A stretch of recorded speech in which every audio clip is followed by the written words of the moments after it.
사도신경으로 신앙 고백하면서 새벽 기도회로 하나님 앞에 나아가겠습니다. 나는 전능하신 아버지 하나님, 천지의 창조주를 믿습니다. 나는 그의 유일하신 아들 우리 주 예수 그리스도를 믿습니다. 그는 성령으로 잉태되어 동정녀 마리아에게서 나시고 본디오 빌라도에게 고난을 받아 십자가에 못 박혀 죽으시고 장사된 지 사흘 만에 죽은 자 가운데서 다시 살아나셨으며 하늘에 오르시어 전능하신 아버지 하나님 우편에 앉아 계시다가 거기로부터 살아있는 자와 죽은 자를 심판하러 오십니다. 나는 성령을 믿으며 거룩한 공교회와 성도의 교제와 죄를 용서받는 것과 몸의 부활과 영생을 믿습니다. 아멘. 찬송가 112장 그 맑고 환한 밤중에 112장 1절만 함께 찬양하겠습니다. 그 맑고 환한 밤중에 무천사 내려와 그 손에 빛 받들고서 다 찬송하기를 평강의 왕이 오시니 더 평안하여라. 그 소란하던 세상이 다 고요하도다.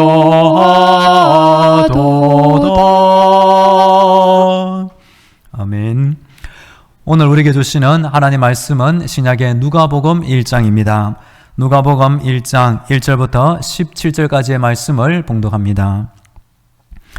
우리 중에 이루어진 사실에 대하여 처음부터 목격자와 말씀에 일꾼된 자들이 전하여 준 그대로 내력을 저술하고 붓을 든 사람이 많은지라. 그 모든 일을 근원부터 자세히 미루어 살핀나도 데오빌로 각하에게 차례대로 써 보내는 것이 좋은 줄 알았노니 이는 각하가 알고 있는 바를 더 확실하게 하려 함이로라.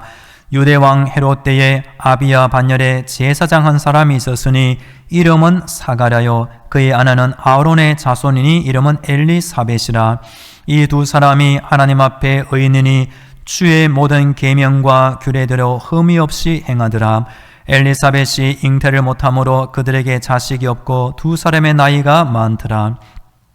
마침 사가랴가 그 반열의 차례대로 하나님 앞에서 제사장의 직무를 행할세 제사장의 전례를 따라 제비를 뽑아 주의 성전에 들어가 분향하고 모든 백성은 그 분향하는 시간에 밖에서 기도하더니 주의 사자가 그에게 나타나 향단 우편에 선지라.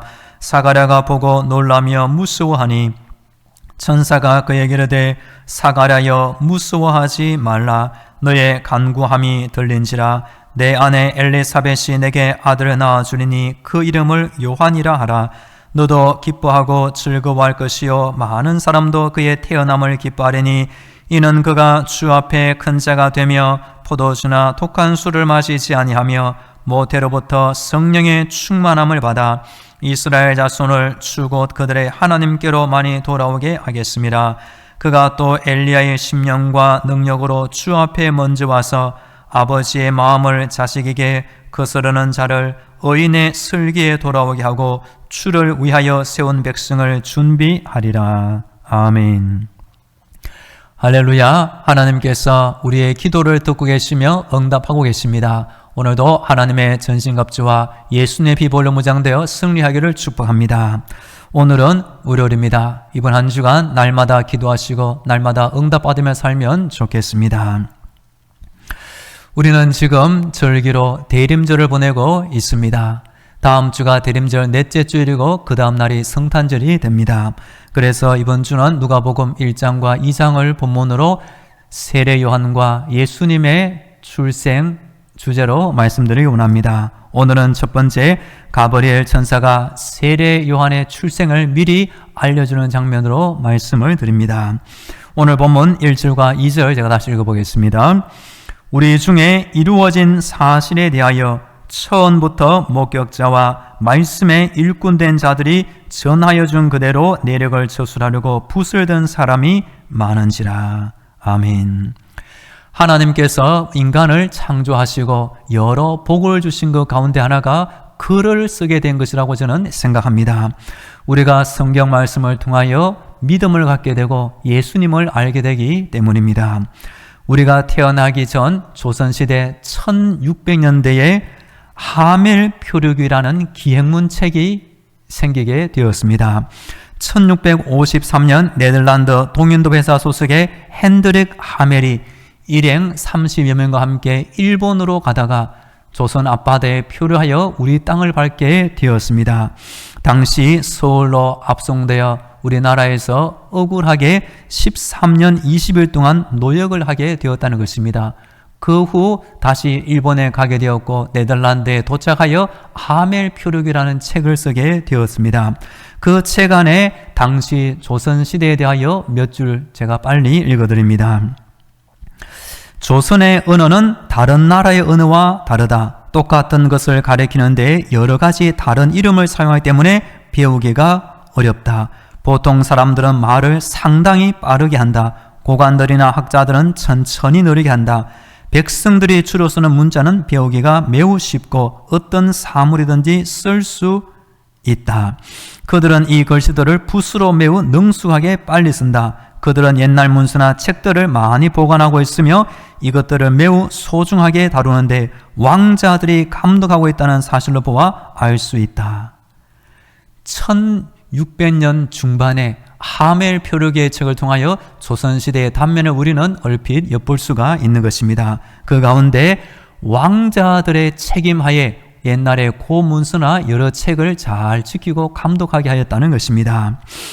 우리가 성경 말씀을 당시 조선시대의 왕자들이 책을 소중히 여긴 것처럼 성경 말씀을 귀하게 여기면 좋겠습니다. 누가라는 의사 또 역사가는 이 누가복음과 사도행전을 기록하여 당시 데오빌로 각하에게 헌정하게 되었습니다. 오늘 본문 3절과 4절 제가 읽어드립니다. 그 모든 일을 근원부터 자세히 미루어 살피나도 데오빌로 각하에게 차례대로 써 보내는 것이 좋은 줄 알아노니 이는 각하가 알고 있는 바를 더 확실하게 하려 함이로라. 아멘. 사람의 말은 한번 들으면 쉽게 잊혀지기 마련입니다. 하지만 글은 오랜 세월이 흘러가도 그 힘이 계속 남아있게 되는 것입니다. 누가복음의 저자 누가가 이 누가복음을 왜 기록하였을까요? 왜 데오빌로 각하에게 이 책을 헌정했습니까? 얼핏 듣고 잊어버릴 수 있는 복음의 사실에 대하여 시간이 오래 지나도록 잊지 않고 더 확실하게 이 복음의 진리를 알려주기 위해서 누가가 썼다는 것입니다. 당시 로마의 공직에 있었던 데오빌로 각하 누가가 매우 존칭을 쓰고 있습니다. 당시 로마인들은 목욕 문화를 중시 여기는데 그 목욕탕 안에도 도서관을 비치할 정도로 책을 귀중히 여겼다는 것입니다. 그래서 누가는 데오빌로 각하에게 그가 호감을 가질 정도로 사도행전 또 누가복음 책을 적어 복음의 진리를 알려주기를 원했던 것입니다. 5절과 6절, 7절에 보면 당시 시대의 배경이 나옵니다. 이 복음은 단순한 사람이 지어낸 이야기나 신화나 전설이 아니라 분명한 역사적 배경과 사실에 기초한 진리가 되기 때문입니다. 그때는 매우 암울한 시대 로마의 식민 지배를 받고 있는 때였습니다. 당시 왕이 헤롯인데 이 헤롯은 인간적으로 지략이 뛰어나고 곤모술수가 많았지만 하나님 앞에서는 악한 정치인이었습니다. 권력욕이 강했던 그는 권력을 지키기 위해 자신의 가족, 아내와 자식까지 스스럼없이 죽이는 악한 자였던 것입니다. 바로 이때 아기 예수님이 탄생이 되었고 2살 밑에 모든 아기들은 죽이려 할 정도로 이 헤롯의 압제가 있던 시대였습니다. 여하튼 그 시대 가운데 사가랴와 엘리사벳, 세례 요한의 부모님에 대한 귀한 경건한 두 분이 있었습니다. 하나님은 이 가정에 아기가 없는 가정에 나이가 많은 부모님을 통하여 세례 요한 아기가 태어나게 하신 것을 보게 됩니다. 밑에 있는 본문 8절과 9절 10절 제가 읽어드립니다. 마침 사가랴가 그 반열의 차례대로 하나님 앞에서 제사장의 직무를 행할세 제사장의 전례를 따라 제비를 뽑아 주의 성전에 들어가 분향하고 모든 백성은 그 분향하는 시간에 밖에서 기도하더니 아멘. 사가랴는 당시 제사장이었습니다. 제사장은 모두 24반열이 있었는데 그 반열의 차례대로 성전에 들어가 분향하며 하나님을 섬기는 일을 감당하게 있었습니다. 사가랴가 이날 성전에 들어가 분향할 때 귀한 경험을 하게 되었습니다. 그 경험이 무엇입니까? 이제까지 아내 엘리사벳이 자식이 없는 것을 통하여 사가랴는 하나님께 계속 기도했는데 이 성전에서 분향할 때 주의 사자를 통하여 응답받게 되었고 그 응답이 놀라운 결과를 가지게 되었습니다. 오늘 본문 12절부터 14절까지 제가 천천히 다시 읽어드립니다. 주의 사자가 그에게 나타나 향단 우편에 선지라 사가랴가 보고 놀라며 무수하니 천사가 그에게 이르되 사가랴여 무수하지 말라 너의 간구함이 들린지라 내 아내 엘리사벳이 내게 아들을 낳아주리니 그 이름을 요한이라 하라 너도 기뻐하고 즐거워할 것이요 많은 사람도 그의 태어남을 기뻐하리니 아멘. 아이가 없는 나이 많은 사가랴 엘리사벳 부부에게 세례 요한 아기가 태어날 것을 천사 가버리를 알려주고 있습니다. 하나님의 역사는 경건한 가정을 통하여 택함받은 세례 요한으로 말미암아 새로운 신약의 시대를 열어가게 되는 것입니다. 구약에도 보면 모세의 아기가 태어나면서부터 출애굽의 역사가 시작됩니다. 한나 믿음으로 하나님께 서원 기도하는 그 한나를 통하여 아이가 없을 때 하나님은 사무엘을 주어 사무엘로 말미암아 초대왕 사울 또 다윗 왕을 세워 새로운 왕정 시대를 열어가게 되는 것입니다. 이 세례 요한은 예수님 때보다 6개월 먼저 태어나게 되고 예수님의 오실 길을 예언하며 준비하는 귀한 사명을 감당하게 된 것입니다. 여하튼 사람들은 모르지만 사가랴 엘리사벳 하나님께 칭찬받는 귀한 경건한 두 분을 통하여 세례한 아기가 태어나게 하신 하나님의 섭리를 알게 됩니다. 그리고 13절과 14절에 보면 이 세례 요한의 출생을 통하여 사가랴 그 부모뿐만 아니라 많은 사람들이 기뻐하고 즐거워하게 될 것을 말하고 있는 것입니다. 여하튼 신약의 역사는 이 두 명의 아기 세례 요한과 그리고 잠시 후에 태어날 예수님으로 말미암아 새로운 하나님의 역사가 시작되게 되었습니다. 우리 성도들도 사가랴 또 엘리사벳처럼 지금 당장 원하는 기도 제목이 응답되지 않는다 할지라도 주를 섬기고 기도하는 믿음의 여정을 계속해 나갈 때 하나님의 시간표에 따라 귀한 응답을 받게 될 줄로 믿습니다. 15절과 16절에 보면 천사가 사가랴에게 계속 앞으로 어떻게 될지 알려주고 있습니다. 15절 16절 제가 읽어드립니다. 이는 그가 주 앞에 큰 자가 되며 포도주나 독한 술을 마시지 아니하며 모태로부터 성령의 충만함을 받아 이스라엘 자손을 주 곧 그들의 하나님께로 많이 돌아오게 하겠습니다. 아멘.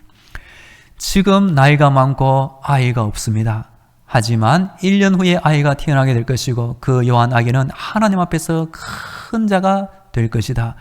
예수님도 제 아들에게 이 세례 요한을 이렇게 칭찬한 적이 있습니다. 여자가 낳은 자 중에 세례 요한보다 더 큰 이가 없다는 것입니다. 왜 세례 요한이 큰 자가 되었습니까? 세례 요한이 말하기를 나는 쇠하여 하겠고 그는 흥하여 되리라. 나는 예수님의 신발의 끈을 풀기도 합당하지 못할 정도로 겸손하게 하나님을 섬길 때 하나님께서 그 겸손한 세례 요한을 더욱 존귀한 위치에 올려주게 된 것을 보게 됩니다. 우리 성도들도 끝까지 겸손한 믿음으로 섬길 때 하나님께서 우리를 언젠가 귀한 높은 자리에 세워주게 될 것입니다.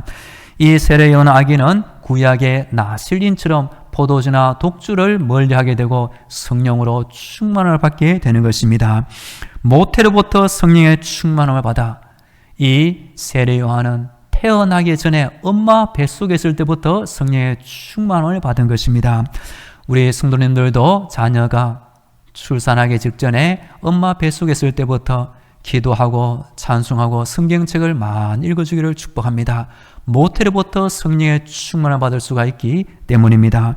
여하튼 이 세례 요한이 할 일은 무엇입니까? 16절에 보면 이스라엘 자손을 주곧 그들의 하나님께로 많이 돌아오게 하겠습니다. 세례 요한이 광야에 있을 때 많은 사람들이 요한 앞에서 죄를 자복하고 요단 강물에 몸을 잠기면서 나는 죽었습니다. 하나님 내 죄를 용서해 주세요. 회개의 세례를 받아 하나님의 은혜를 기억하고 이제 잠시 후에 만나게 될 예수님을 영접하게 될 역할을 세례 요한이 잘 감당하게 된 것입니다. 여하튼 우리 성도들도 성탄의 소망이라는 이 대림절을 보내는 동안 세례 요한처럼 성령 충만 받기를 소망하며 믿음으로 경건한 생활을 하면 좋겠습니다. 오늘 마지막 본문 17절에 보면 이 세례 요한의 사명이 계속 이어지고 있습니다. 17절 읽어드립니다. 그가 또 엘리야의 심령과 능력으로 주 앞에 먼저 와서 아버지의 마음을 자식에게 거스르는 자를 의인의 설계에 돌아가게 하고 주를 위하여 세운 백성을 준비하리라. 아멘. 세례 요한은 하나님과 원수된 사람 사이의 중간 매개자 역할을 하게 되는 것입니다.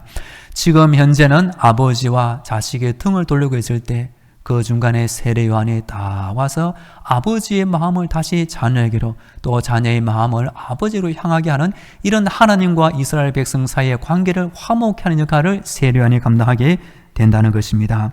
이 세례 요한은 이사야 40장에 보면 광야에 외치는 자의 소리, 말라기에 보면 하나님께로부터 이런 사명을 감당하게 될 것으로 미리 예언받은 귀한 인물이 바로 세례 요한이 됩니다.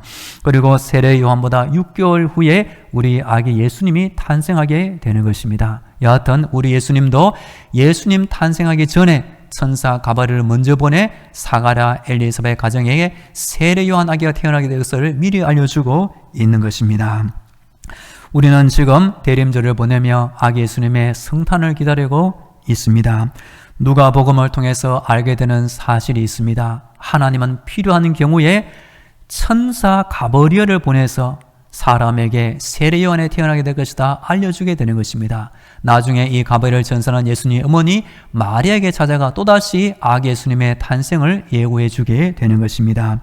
여하튼 우리 성도들도 성탄을 바라보는 이 때에 우리 자신 한 명 한 명의 믿음이 세례 요한의 부모님 사가랴 엘리사벳처럼 하나님 보시기에 의인이라고 칭찬받는 믿음 생활을 하면 좋겠습니다. 그리고 세례 요한이 어머니 뱃속에서부터 성령의 충만을 받았고 나신으로 구별되어 하나님을 잘 섬기고 주 앞에 마침내 큰 자가 되었던 것처럼 이 성탄에 보내는 동안 우리 한 사람 한 사람의 믿음을 잘 돌아보시고 하나님 앞에 칭찬받는 귀한 믿음의 생활을 하시기를 간절히 축복합니다. 이제 다 함께 기도하겠습니다. 오늘도 영적인 무장으로 승리하게 하여 주옵소서. 세례 요한처럼 주변 사람들에게 예수님의 오심을 알리고 준비하며 살게 하옵소서. 우리 다 함께 기도하겠습니다. 할렐루야. 오늘도 하나님의 은혜를 의지하여 기도하게 하시니 감사합니다. 온 사상의 구원자로 오시는 아기 예수님의 성탄을 기다리는 대림절을 보내고 있습니다. 우리 성도 한 사람 한 사람의 믿음이 사가랴 엘리사벳처럼 하나님 앞에 칭찬받는 믿음이 되게 하시고 아기 세례 요한처럼 뱃속에서부터 성령 충만 받게 하시고 아버지 나사렛처럼 구별되게 하시고 칭찬받는 믿음직을 하시고 우리 아기 예수님의 아버지 오실 길을 미리 준비하는 귀한 사명을 감당케 하여 주옵소서. 주여 주여 함께하여 주옵소서.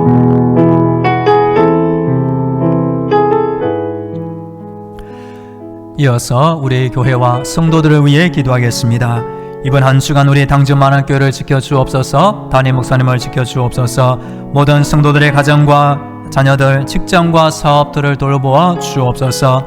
우리 온 나라 대한민국의 평안을 위하여 몸이 아픈 환자들의 건강을 위하여 군대에 있는 청년, 유학 중인 청년, 고3 학생들의 진로를 위하여 우리 교회 전도의 문을 열어주시고 새 가족을 보내주옵소서. 신임 임직자들이 성령 충만한 일꾼들이 되게 하옵소서. 우리 다 함께 기도하겠습니다. 할렐루야. 오늘 월요일입니다. 이번 한 주간 날마다 우리 당진만원교회를 지켜주시옵소서. 성령의 담배를 내려주옵소서. 악한 영의 방해, 악한 사람들의 방해를 받지 않게 주여 막아주시옵소서. 이번 한 주간 담임 목사님을 지켜주옵소서. 모든 성도들의 가정과 자녀들 일하는 직장과 사업들을 돌보아 주시옵소서.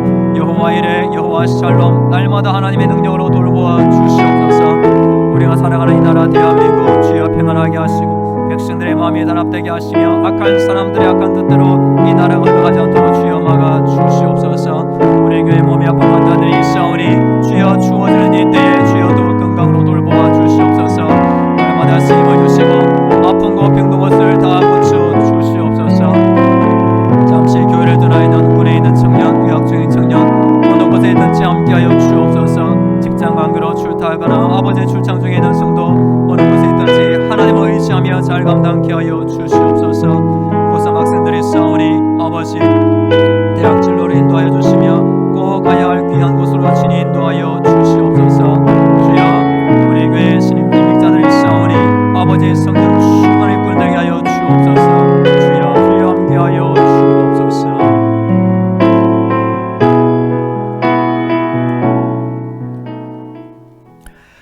할렐루야. 추워지는 이 때에 아기 예수님의 성탄을 바라오며 대림절을 보내게 하시니 감사합니다. 아버지, 사가랴 엘리사벳처럼 하나님 앞에 경건한 믿음 생활을 하기를 간절히 원합니다. 또한 세례 요한처럼 주변 사람들에게 예수님의 오심을 알리며 준비하며 전도하는 시간이 되게 하여 주시옵소서.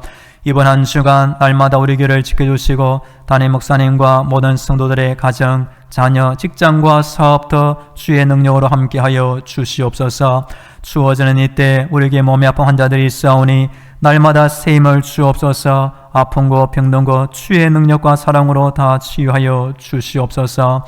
잠시 교회를 떠나 있는 군대에 있는 청년, 유학 중인 청년, 또한 직장 관계로 출타 중인 성도 어느 곳에 있든지 하나님을 의지하게 하시고 그곳에서도 주의 선한 은혜로 함께하여 주시옵소서. 우리 교회 신임 인직자들 날마다 기도하게 하시고 성령 충만한 귀한 일꾼들이 되게 하여 주옵소서.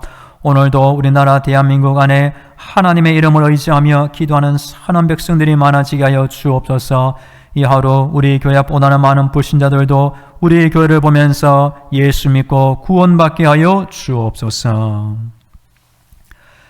이제는 이 땅을 살리기 위해 인간의 몸을 입고 오실 예수 그리스도의 은혜와 저 하늘의 문을 열어주시고 천국의 응답을 주시는 하나님 아버지의 놀라운 사랑과 힘든 세상 때마다 일마다 도와주시는 성령님의 위로와 교통과 충만하심이 추운 겨울 대림절을 동안 하나님 앞에 나와 기도드리는 모든 성도들의 머리 위에와 저들의 가정과 자녀들, 직장과 사업터 위에 이 나라 이 민족 위에 영원토록 함께 하시기를 간절히 축원하옵나이다. 아멘.